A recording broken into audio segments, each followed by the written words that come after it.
So I came back across the street from getting some breakfast, and Mark was rummaging through a Mopar collector's guide, just looking at new vendors and, you know, all that kind of cool stuff. What's up, Gomer? What are you reading?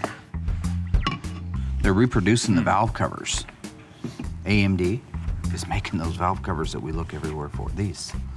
Nice. I mean, we've spent hundreds of dollars for the right ones, and they're usually caved in and beat up. And Then all of a sudden he started asking me and quizzing me questions on the VIN tag.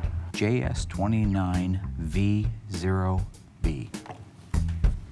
JS 29. Juliet, Sierra 29 Victor 0 Bravo. Bam! JS29ROB! What is it? You know, his hand's cocked. He's ready to crack. Chrysler has always been on the cutting edge. Chrysler has always been willing to throw out the mold and break away and do things their own way. And it's important for Josh to understand what I already know.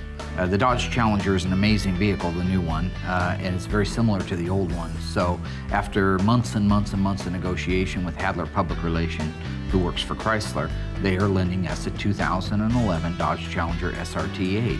I want him to be prepared for when that new one shows up. There's some comparisons, there's some amazement.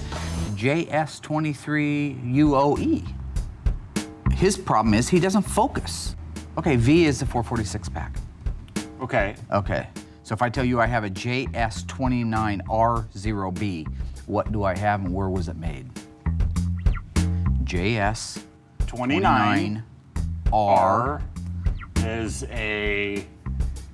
It's very important to learn this stuff. If he doesn't learn it, he's not gonna know or appreciate the things that I do. Who am I gonna pass the torch on to, Haley? I don't know. I just told you 8 seconds ago. You want me to pass the torch on to you? You wanna run the body shop? It's a 446 pack. A Challenger.